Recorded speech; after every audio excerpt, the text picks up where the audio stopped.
Welcome back to the morning show here on Arise News. Now, for what the Independent National Electoral Commission is doing to deliver a governorship election in Kogi State and also in Bayelsa State that is worthy of public acclaim, we are now being joined by Festus Okoye, National Commissioner with INEC and Chairman of INEC's Information and Voter Education Department. Festus Okoye, you're welcome to the morning show. Good morning. Good morning. Thank you very much. Yes, thank you very much indeed. Morning. Yeah. What is INEC's level of preparation for the coming governorship elections in Kogi and Bayelsa State? Is INEC prepared enough to be able to deliver credible and qualitative, each-free electoral process?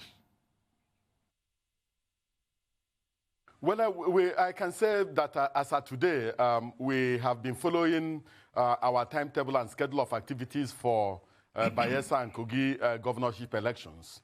All the non-sensitive electoral materials required for the conduct of both elections have been delivered to all the states. So we don't have any challenge with the delivery and receipt of non-sensitive materials. We are also harvesting the officers that are going to conduct the elections and also training them. And you know that we released the timetable and schedule of activities early enough on the 16th day of May 2019 to give the political parties enough time to carry out their activities.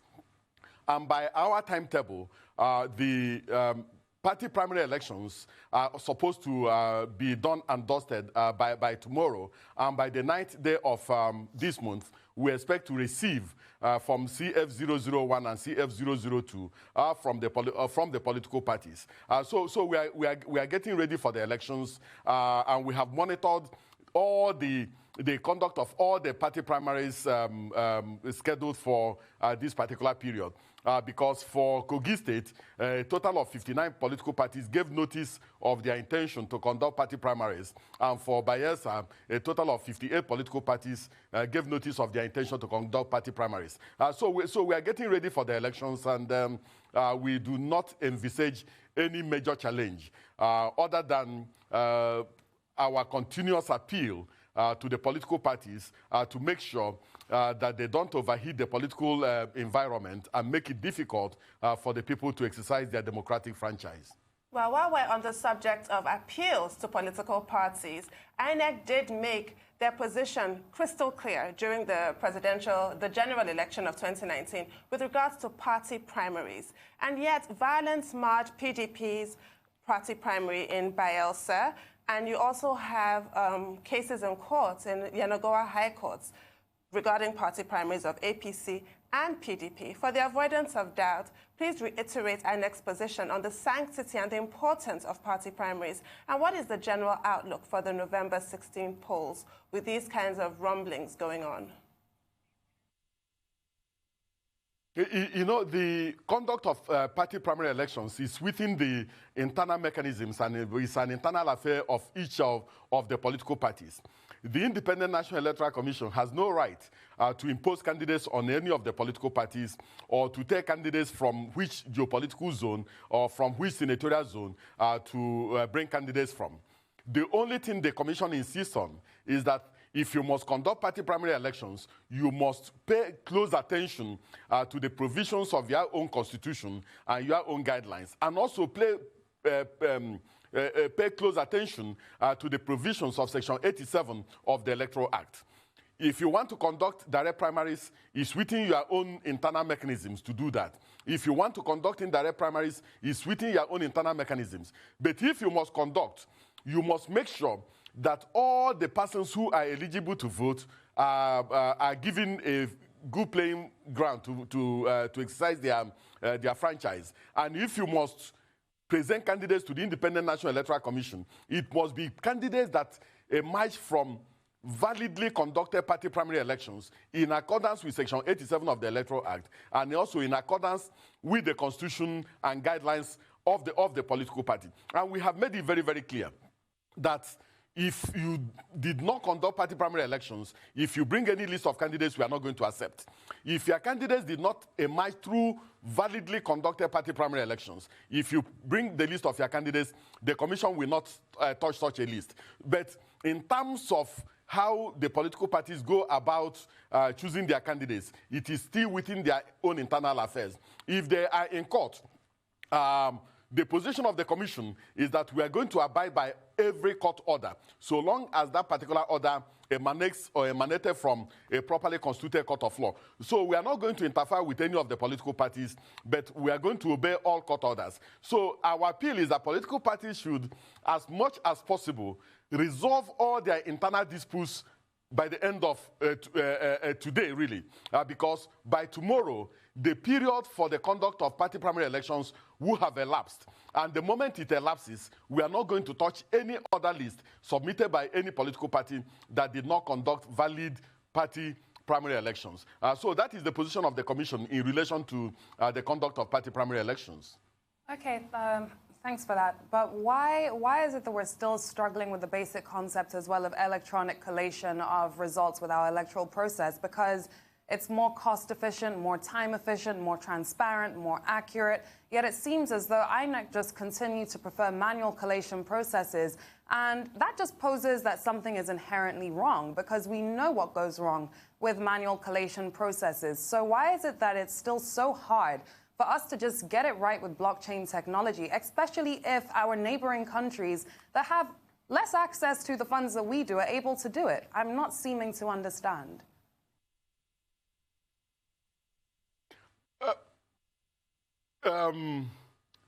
This present commission is made up of courageous individuals.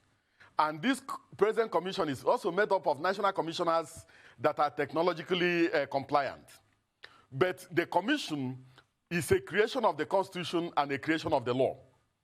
We are supposed to pay close attention and work within the confines and ambit of the Constitution of the Federal Republic of Nigeria and the law. You're also supposed to be an independence institution, which means that you should therefore be able to put your foot forward on what you believe is right. So why don't INEC believe that blockchain technology is right in this day and age? That's the question, sir. No. The issue is taken as given that the Constitution says that the Independent National Electoral Commission is supposed to be independent. But that particular independence has also been circumscribed by the Constitution and the law. And the law, as of today, insists that the Commission must conduct manual collation of results. And we cannot, just because we are an independent electoral commission, go outside the Constitution and also go outside the law to go and do things that are not permitted by the law. But as of today, the commission is also working very, very hard to make sure that we move towards electronic collation of results. But the truth of the matter is that Nigeria has, as of today, over 84 million registered voters. And as of today, you also know the geographical and topographical coloration of the country. There are so many states where we still have blind spots, where none of the networks covers. So we need to input some of these challenges into our framework. But we have been doing test run on how we can begin to do electronic collation of results. But we must also make sure that the National Assembly plays its own part in terms of altering the Constitution and amending the law to make it possible for the Commission to be compliant when we begin electronic transmission of results. So we have the courage to do that, but the law has to be amended before we can fully move into that particular direction. And we must also do some test runs and also make sure that we get things right so that we do not fall into the, so that we don't make the mistake of pretending that we are technologically compliant when in so many states we do not have networks through which we can transmit election results. So I think that what we work for the country is a duality of both manual and electronic collation, so that when one of them has challenges, we can move straight to the other one. So I think we are working towards this, and I can assure you that by the new year, this particular commission will engage in bold and creative innovations that will advance and improve the electoral process in Nigeria.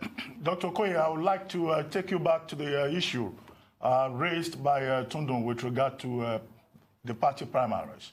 Now, you've talked a lot about INEC's expectations as to how those primaries should be conducted. But what's your assessment of the process so far, both in Bayelsa State and Kogi State? Do you get any sense that the politicians have learned their lessons and they're taking the advice of the INEC chairman, who, after the February-March general elections, had stressed the importance of party primaries? Look, this commission is not fixated about those you call the major political parties. As of today, we have a total of 91 registered political parties. And then the 92nd one, I'm sure that the commission has taken a position in relation to it, the one that the court said, the one that was registered more or less through the instrumentality of the court. So we more or less, we have 92 registered political parties. And out of these 92 registered political parties, 59 gave indication that they are going to conduct party primary elections in Kogi State, and 58 gave indication that they will do that in Bayelsa State. So far, I think that if you put the conduct of party primary elections in these two states side by side with what has been going on before, you can see that there has been some level of calm in terms of the conduct of these party primary elections. The stakes are very, very high because there are only 2 elections coming up. So if the eyes of all the political parties are on Kogi and Bayelsa, the eyes of all the Dr. Okoye, quote and unquote, the major political parties are there. Dr. Okoye, we need to take a short commercial break, and then when we come back, you can continue with your statements. We'll take a short break. Stay tuned. You're still watching The Morning Show here on Arise News. Now, and still with us is Dr. Festus Okoye, National Commissioner with INEC and Chairman of the Department of Information and Voter Education at the Commission. Now, before we went on break, Dr. Okoye, you were talking about high stakes and, whether or not the politicians have learned their lessons from what you have seen in Kogi and Bayelsa State with regard to party primary elections. Yes, the point I'm making is that the law obligates every political party that wants to field candidates for the election to give the Independent National Electoral Commission 21 days notice of its intention to conduct party primary elections. And in that particular notice, they forwarded the venue of the party primaries, the time and the date when they are going to conduct their party primary elections. The commission, on its own part, constituted a team of its officials that will monitor the conduct of these party primary elections. And we are going to receive reports from all these teams that monitored all the party primary elections in terms of compliance with Section 87 of the Electoral Act as 2010 as amended. So we don't have any issues. But as I pointed out, the conduct of party primary elections is an internal issue of the political parties. But in doing that, they must conform to Section 87 of the Electoral Act and also to their own constitutions, rules, and guidelines for the conduct of elections. If any political party fails to conduct party primary elections, such a political party cannot field candidates for this election. If any political party did not conduct elections in accordance with Section 87 of the Electoral Act, the implication is that all the people that contested that elections remain as aspirants, and the political party cannot forward the list of any candidate in accordance with Section 31 of the Electoral Act. And the political parties know this, and we have made it very, very clear to them, and I think and believe that they understand it very well, and they're going to comply. If any political party does not comply, that particular political party will not contest the Kogi and governorship elections. Now, 86% of PVCs produced were collected prior to 2019's general election, if only that translated to voter turnout. But some of those factors are beyond INEC's control. What can you tell us now about the rate of PVC collection for the Kogi and Bayelsa polls? Well, you see, the commission made it very, very clear that we are interested in high voter turnout for the 2 elections. And based on that, the commission harvested the uncollected PVCs for Kogi and for Bayelsa and convened a stakeholders meeting in these 2 states to sensitize all the people, all the political parties and all the critical stakeholders in relation to the issue of PVC collection. And we have also given them the framework for PVC distribution, especially in the registration areas. And the PVC distribution commenced on the 2nd day of September this year, September 2019, and we end on the 30th day of September 2019 to enable us publish the register of voters that will be used for the conduct of these elections. And I can assure you that with everything we have put in place, a high number of those who registered and who are ready to collect their PVCs will collect their PVCs. So at the end of this particular exercise, we will also publish the list of or the number of collected PVCs and the number of uncollected PVCs. We are going to be very, very transparent, and we are going to be very, very clean in terms of being upfront with information relating to PVC collection and the conduct of this particular election. So we are happy with the processes we have put in place, and we also expect the political parties and other stakeholders to also do their own bit, so that if we have some level of synergy, if we have some level of cooperation, we can deliver a good election that everybody will be proud of. Okay, and earlier on, you mentioned when I asked you about the technological sides of things, you mentioned that mix between manual collation and electronic collation as a starting point, which I think is a very welcoming idea. So I'd like to ask you then about the use of drones, for example, in the upcoming elections. Can't INEC also sort of deploy drones to polling units to know exactly what's going on at every polling unit? This is something that could be put forward to start off that process, actually, of trying to mix electronic with manual. It will help the police as well in their engagements and reduce insecurity at a lot of polling units in these upcoming elections. Or what's your take? We are open to new ideas, but you know, in bringing in new ideas, some of these things also involve some level of procurement. And you know, INEC goes through some processes and procedures in terms of procurement. But we are not ruling out any option. We have what we call the Interagency Consultative Committee on Election Security, both at the national level, at the state level, and at the local government level.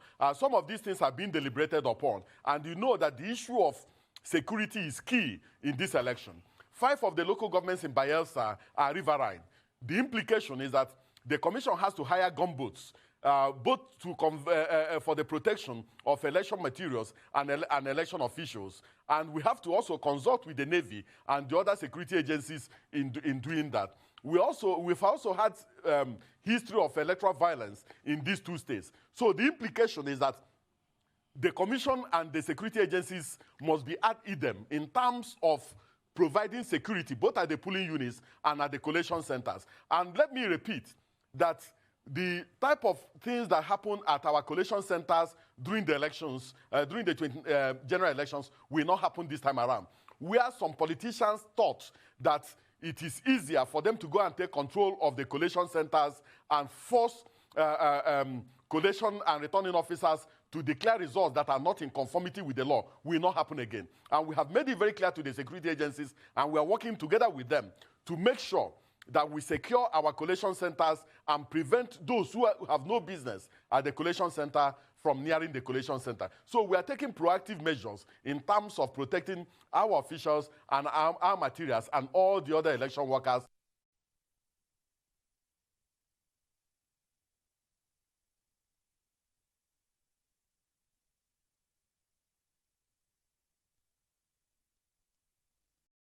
Elections.